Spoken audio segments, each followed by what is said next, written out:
Hello, आप सबका मेरे चैनल स्प्रेडिंग ला ज्ञान में स्वागत और अभिनंदन है। मैं आज आपको सीआरपीसी की एक इम्पॉर्टेंट प्रॉब्लम जो उत्तराखंड पीसीएसजे 2005 में पूछा गया था पूछ रही। अगर आपको इसका उत्तर पता है तो इनबॉक्स में जाकर टाइप करिए, नहीं पता है तो मेरी पूरी वीडियो वॉच कर लीजिए।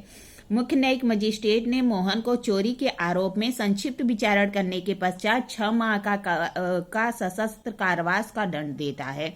मोहन इस दंड को चुनौती देना चाहता है, क्या ऐसा कर सकता है? तर्क सहित उत्तर दीजिए।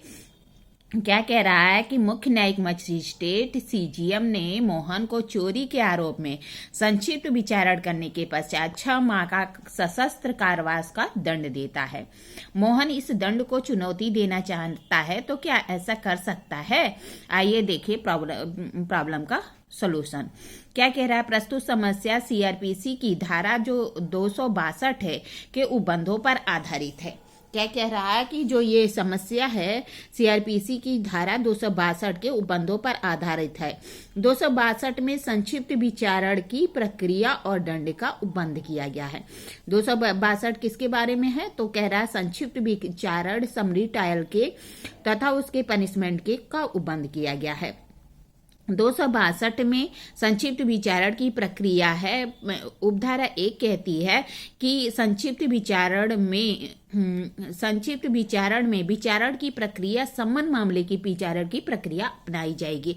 मतलब कह रहे हैं कि संक्षिप्त विचारण में जो विचारण किया जाएगा वह सम्मन मामले के विचारण की प्रक्रिया अपनाई जाएगी। तो सम्मन मामले का विचारण की प्रक्रिया आप जानते ही हैं कि जो धारा 251 है उससे लेके 259 तक सम्मन मामले के विचारण की प्रक्रिया दी गई है। फिर कह रहा है कि उपधारा 2 की संक्षिप्त विचारण में 3 माह से अधिक के कारावास से दंड नहीं दिया जाएगा।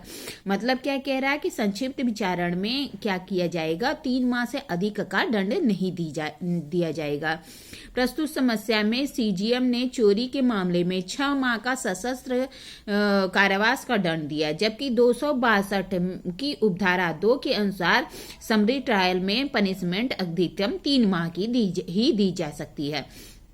मतलब क्या कह रहा है कि जो ये समस्या है इसमें क्या किया था, सीजीएम ने चोरी के मामले में विचारण करते हुए संक्षिप्त विचारण समरी ट्रायल करते हुए 6 माह का सशस्त्र कारावास का दंड देता है, जबकि जो 262 की उपधारा 2 है उसमें यह प्रावधान किया गया है कि जब संक्षिप्त विचारण या समरी ट्रायल में दंड की अधिकतम सीमा 3 माह ही होगी।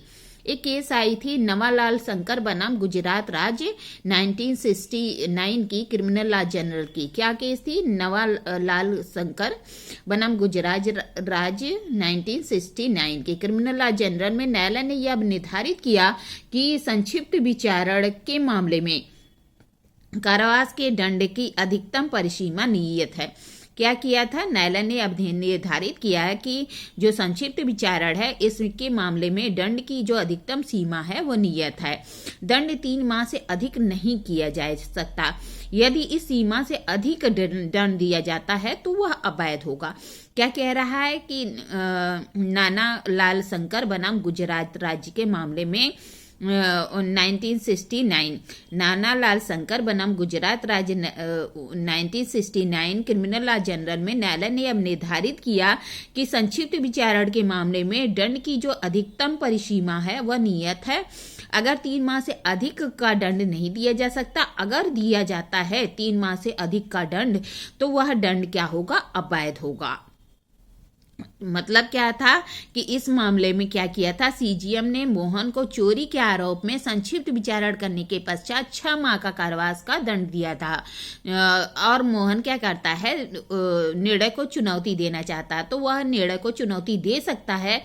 क्यों? क्योंकि संक्षिप्त विचारण के मामले में अधिकतम 3 माह का कारावास ही दिया जा सकता है, उससे अधिक का दंड नहीं दिया जा सकता। अगर उसे 6 माह का कारावास दिया गया तो ऐसा दंड क्या होगा? अवैध होगा, ऐसा इलीगल होगा। अब प्रस्तुत मामले में सीजीएम द्वारा 6 माह का दंड का आदेश अवैध है। मोहन इसे चुनौती दे सकता है। मतलब क्या कह रहा है कि जो ये इस मामले में क्या हुआ था, सीजेएम ने मोहन को चोरी के मामले में संक्षिप्त विचारण करते हुए 6 माह का कारावास दिया था। तो ऐसा आदेश क्या है, अवैध है। मोहन ऐसे आदेश को चुनौती दे सकता है, न्यायालय में जाकर रिलीफ के लिए जो है डिमांड कर सकता है, और ऐसे मामले में उसे अधिकतम 3 माह का ही कारावास दिया जा सकता था, जबकि सीजेएम ने 6 माह का कारावास दे दिया है और इसका आदेश, सीजेएम का आदेश अवैध है। इस तरह मैंने आपको प्रॉब्लम बताई, प्रॉब्लम का सलूशन बताया। ऐसी अच्छी अच्छी प्रॉब्लम के लिए मेरा चैनल सब्सक्राइब करिए, लाइक और कमेंट करिए। ठीक है, धन्यवाद, थैंक यू।